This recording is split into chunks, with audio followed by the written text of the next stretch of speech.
Earlier this week, there was a second showcase for Xbox and Bethesda. This time, we got to see some more games and even got a few interviews as well. Later, we will also talk about a separate interview that IGN had with Todd Howard, and we will also discuss the new update for Fallout 76. This episode is packed with some really great information, so let's dive in. The first major interview was with Pete Hines, and the first question asked was about the decision to delay both Redfall and Starfield. Absolutely. Look, with all the time that goes into a game, it would be foolish to rush it out the door before it's ready. I think we have continued to sort of examine how we think about games and making sure that they are going to meet our players' expectations. Obviously, the last 2 years have really challenged us from a development standpoint.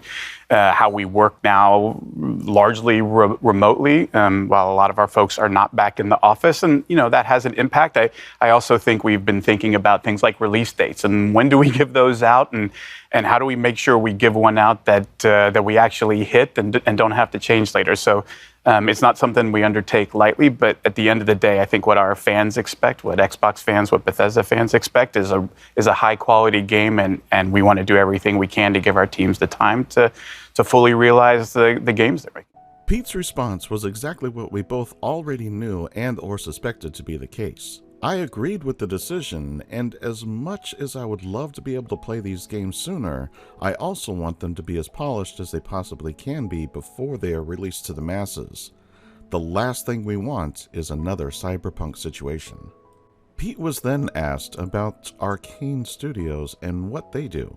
Thing. Arcane Studios is known for really amazing, immersive sims. They do any number of things. If you play games of theirs, Dishonored 2, Prey, there's a lot of common threads you'll find in them. They create really amazing, believable worlds. I think that's a big part of their game is when you're in Dunwall or you're up on a space station in Prey, that it feels believable. There's a reason why things are the way they are. They're also a big believers in systems-based as opposed to scripted. So they really embrace player freedom and sort of giving players the tools to decide, you figure out how you want to complete this mission or get through this area. We're not going to tell you how. We're just going to give you tools and then give you the freedom to go and do. But, there's great characters and interesting story. They bring a lot of different elements and then really let the player create the experience they want. I think Pete Hines' response really speaks for itself. Arcane has a lot of underrated games under its umbrella, and they really do a great job with the design of their games, which is why I think Redfall will be one of their best games yet. The next question asked was how similar Redfall is to other Arcane titles. Look, on the surface, it's a first-person shooter that you can play solo or with up to 4 players. And so immediately you might say, well, it's not a single player game, so it must be wildly different. And don't get me wrong, there's absolutely ways in which it is different. But I think when folks play the game, and even when they see more of the game, I think they'll start to see all of those things about an Arcane game that they love and appreciate. Why it's won multiple Action Game of the Year awards for Dishonored 2, is their ability to bring all of those things together, really high level of polish and let folks experience it. And so I think all of those things we talked about. If you want to play a game by yourself and get a great Arcane story, you can absolutely do that in Redfall. But you can also do things that you haven't been able to do in an Arcane game, like experience it with friends and find out sort of how the whole can become greater than the sum of the parts, like playing it off of each character's abilities. You saw some of that in the demo that we showed.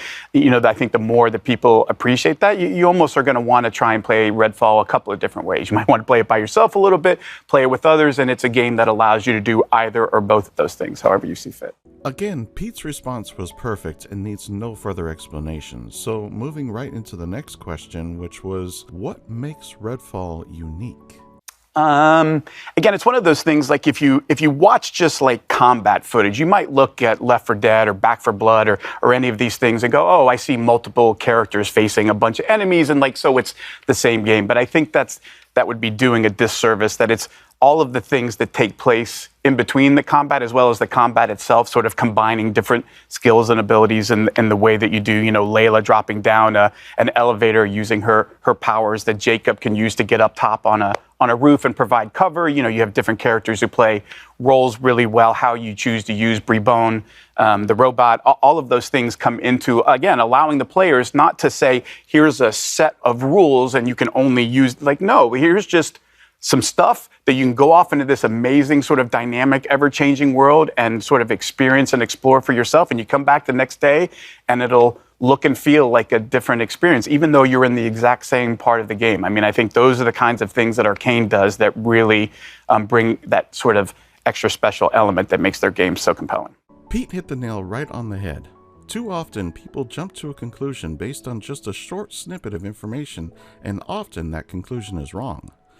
If you ask me, each game is unique in their own ways, but that's just how I view things. Yes, some games have similar traits, but they are still different.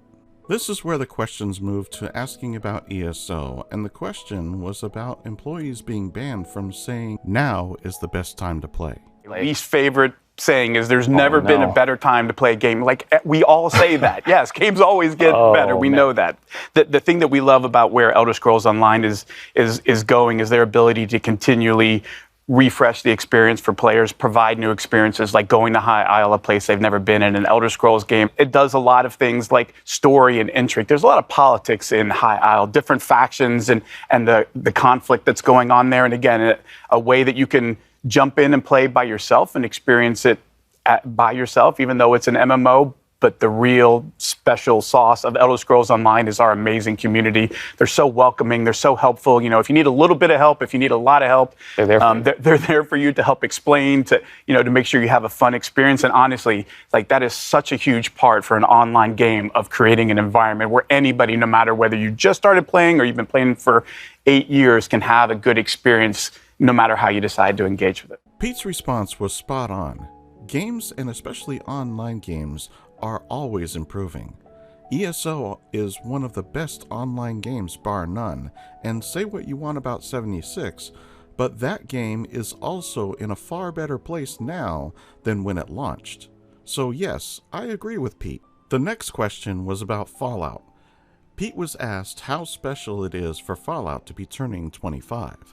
Absolutely. And look, we are as aware of anybody. Like, this franchise did not start with Bethesda. It's one that we took on along the way, and our intent is not just to pay homage to, like, Bethesda Fallout. Like, no, we mean all Fallout, because what this series has done, what it meant to us as players when we went and played those games, played the original Fallout, Fallout 2, and then what the franchise has become, and sort of growing and finding an even a new audience with Fallout 3, Fallout 4, Fallout New Vegas, Fallout 76 is something we really want to celebrate. And honestly, what's going on in Fallout 76 with the pit and your ability to continue to push the boundaries in an online game of story and meaningful player choice, and as you're going along, making decisions that kind of matter and have a real impact, I think is important in the evolution of Fallout 76. And just honestly, how far that game has come from its launch. Like, we're keenly aware of how that launch went, but we are also keenly aware of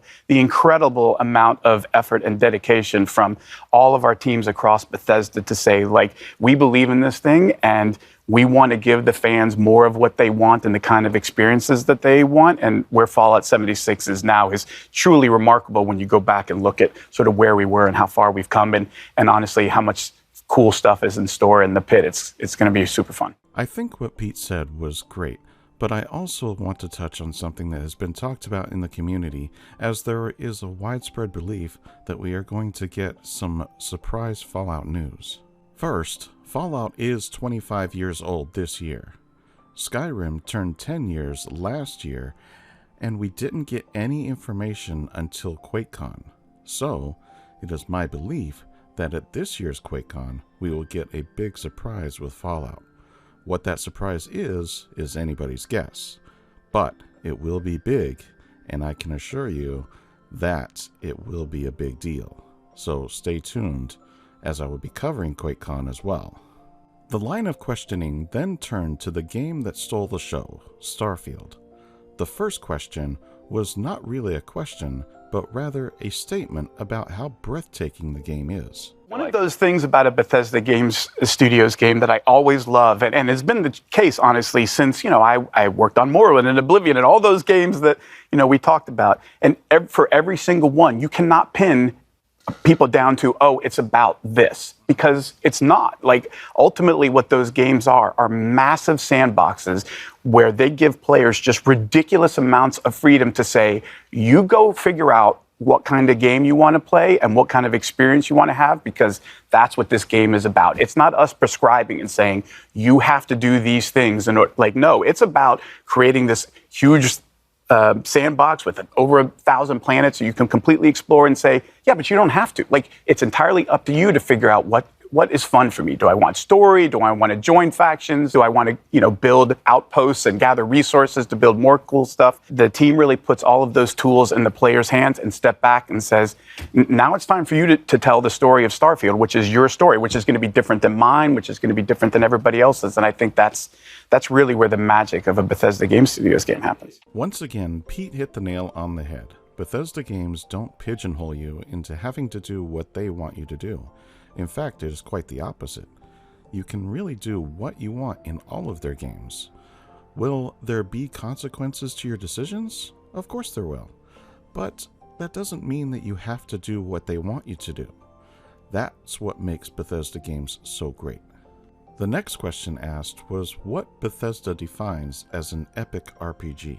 I think, again, it's sort of leaning into, look, there's a lot of folks who take a lot of different approaches on what does an open world mean. And Bethesda Game Studios always pushes themselves to the most freedom and least limitations, right? Where the items in the world are all real things. You walk into a store and there's a bunch of weapons or whatever. Like, that's not just art on a countertop. Like, you could pick those up. You could steal them and run out of it. You can create chaos. Like, we don't want to put too many limits on what the player is or isn't allowed to do.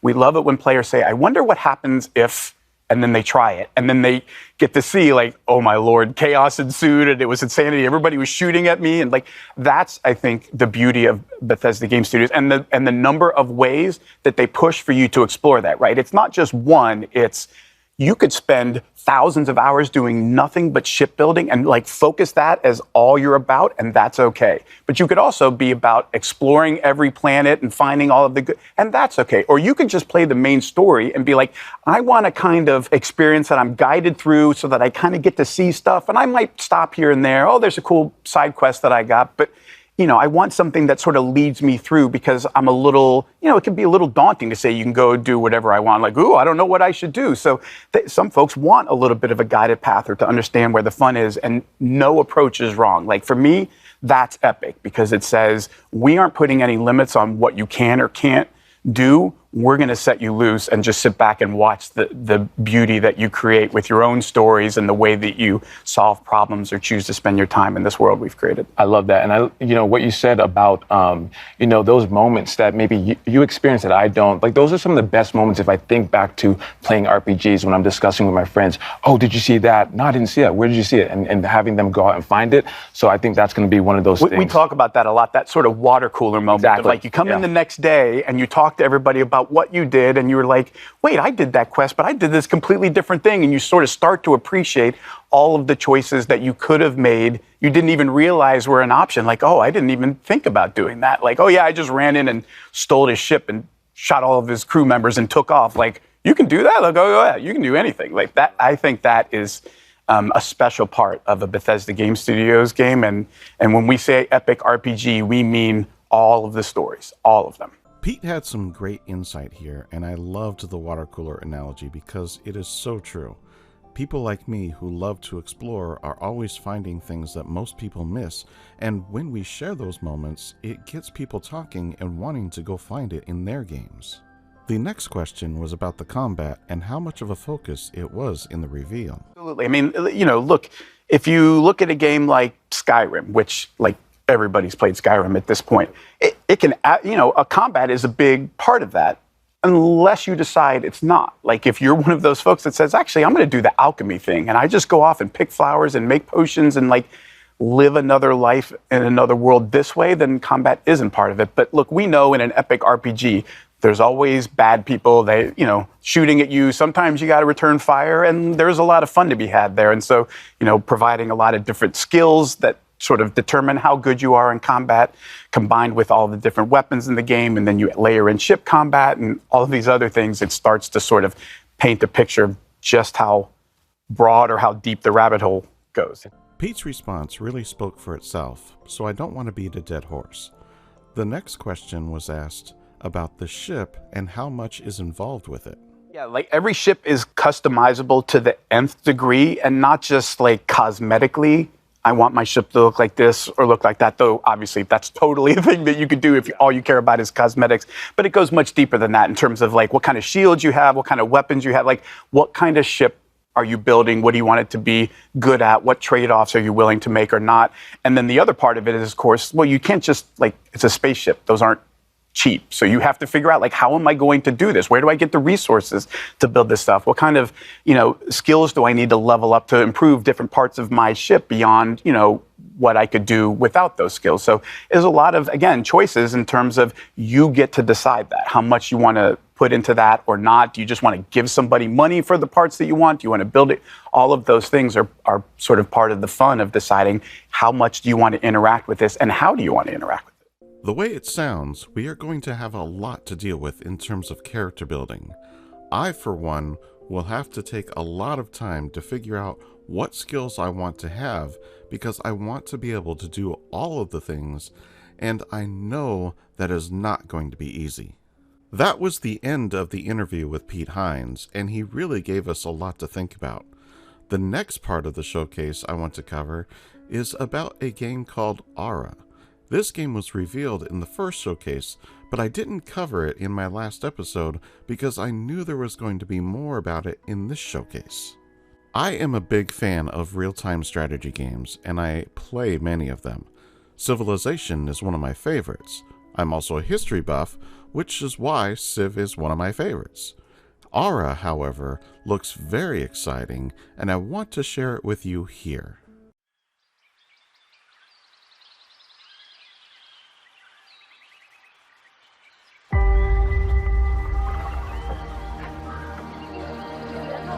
History is filled with moments of greatness. Some well-known, some lost to time. But what about the history that could have been if you were its architect? How would you reshape the world? What new stories would you tell? And when your people speak, would you listen? How would you lead them in this new world?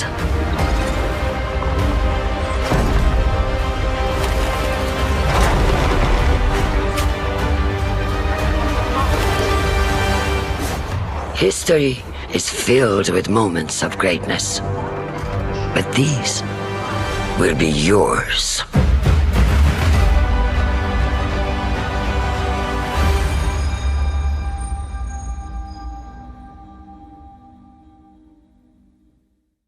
The trailer gives us a brief insight into the game.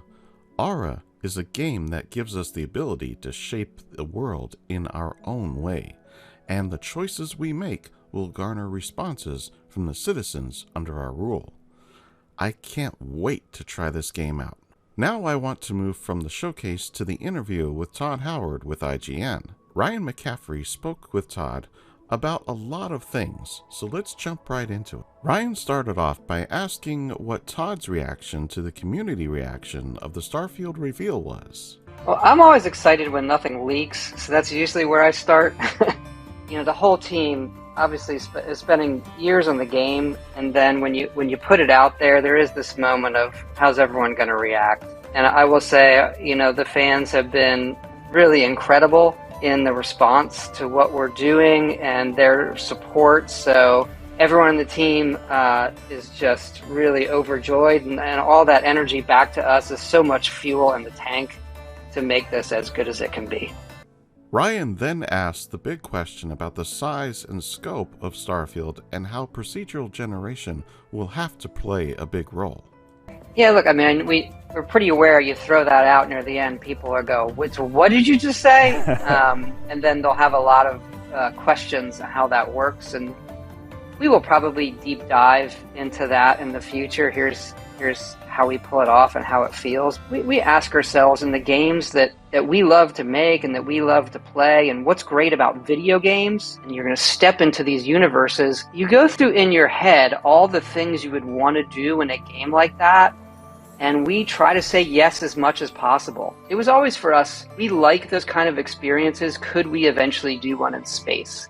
Because that's going to involve, in the way that we would want it, going to a lot of planets and being able to explore them in some way. So we do a lot of procedural generation, but I would keep in mind that we've always done that. Right. And it's a big part of Skyrim in terms of questing and some other things we do. We generate landscape using procedural systems, and so we've always kind of worked on it. And a planet by itself, if you think about it, is sort of, in a game concept, just one planet is infinitely big if you're going to do it in some realistic fashion.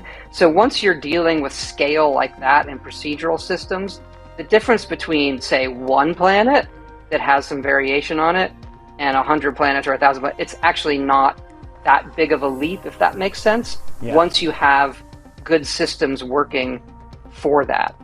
But I should also add that we have done more handcrafting in this game, like content-wise, than any game we've done. We're over 200,000 lines of dialogue, so we still do a lot of handcrafting.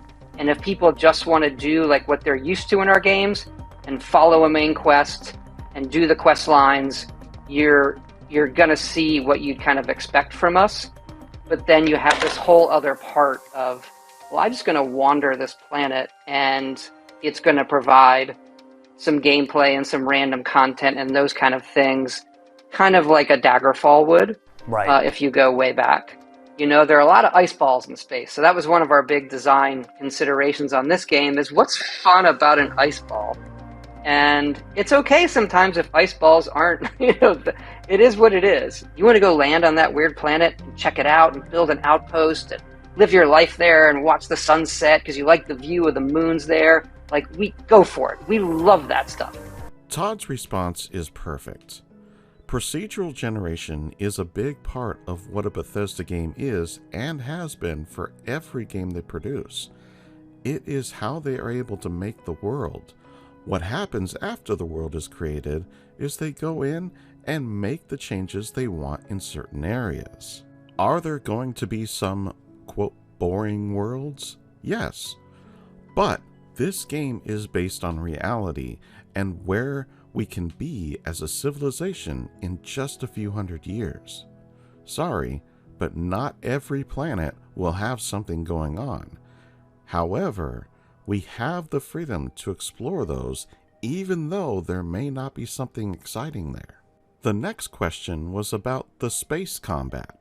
Sure. I would say, the two things that we started on the project is we had a good basis for tech and gameplay systems from Elder Scrolls and Fallout. We started the planet stuff, the procedural generation, and we started space combat. We want this to feel something unique. There's been a lot of space sims that we're fans of, and space shooters from the 90s. And if you look at it, you can see it in the video. Your ship has various power systems. A little bit of FTL there in terms of putting how much power into 3 different weapon systems, and then your engines and shields, and the grav drive is what lets you jump and sort of get out of some situations that you have to put power to. So there is some dogfighting. I have quotes up. We keep the pace fairly slow. One of the games that I love that we sort of look at for pace is Mech Warrior, believe it or not. Nice. Good callback there. Like that's probably a little bit slower, but in terms of systems and power and being able to line things up. Now it's a little bit faster than that, but you know what I mean, as opposed to a twitchy dogfighter. But it's not just dogfighting. Like, the ship stuff includes, you see it in the video, you can dock with other ships, you can disable them, you can dock, you can board it. There's actually some quests that involve that. You can steal the ship. There's dialogue in space. There's star stations you can visit. There's smuggling. There's all the things that we would want. And we'll be showing some more of that later. But it's a good chunk of gameplay that we think is really fun when it comes to playing this type of sci-fi game. One of the things that really stood out to me here is that Todd stated they took inspiration from games like MechWarrior, and I thought this was really nice to hear. Oftentimes, it has been kind of taboo to mention another game when developers talk about their own games. So hearing that in this interview was great. MechWarrior, by the way, is a great game. Anyway, the combat system in space is going to be complex, which is awesome because I don't want it to be easy. At any rate, it will certainly be fun, and I can't wait to be able to play. The next question asked about the character background options and what Todd's favorite one is. I might get the number wrong, Ryan. Maybe there's 20. Okay. We add or remove. Yeah. And that really is, think of it like a class, kind of. It's a start. Right. Here are your starting skills. There is some dialogue that works into that choice, and some other options in the game based on what you picked. It says here you spent some time as a diplomat. Having a way with words might prove useful. I mean, I think the chef is kind of funny, to be honest, which is why it starts the video. I love these starting skills of like astronomy and knives, and wellness. So there's some things like that that's a bit more interesting role-playing outside of your usual, I just shoot people.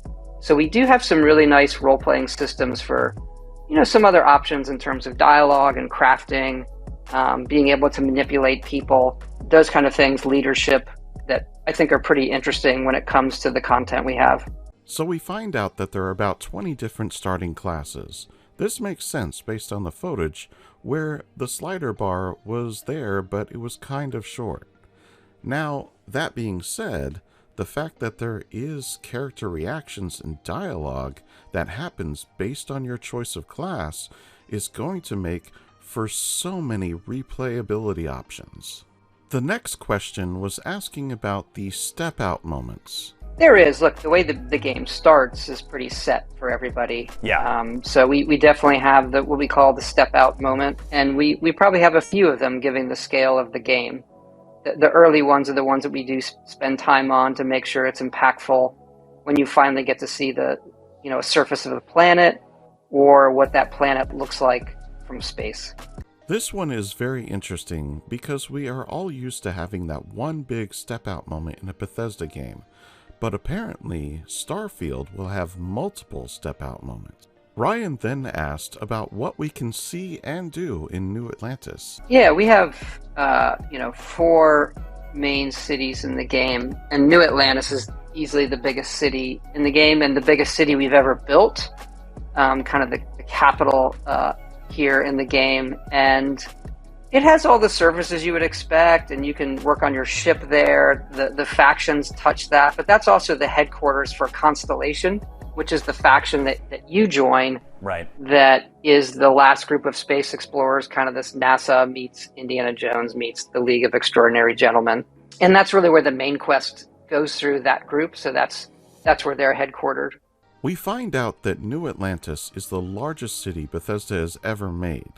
Now, I can believe this since many of the cities that they have made before either had a ton of loading screens or they were just not very big at all. Either way, I can't wait to see it and go exploring.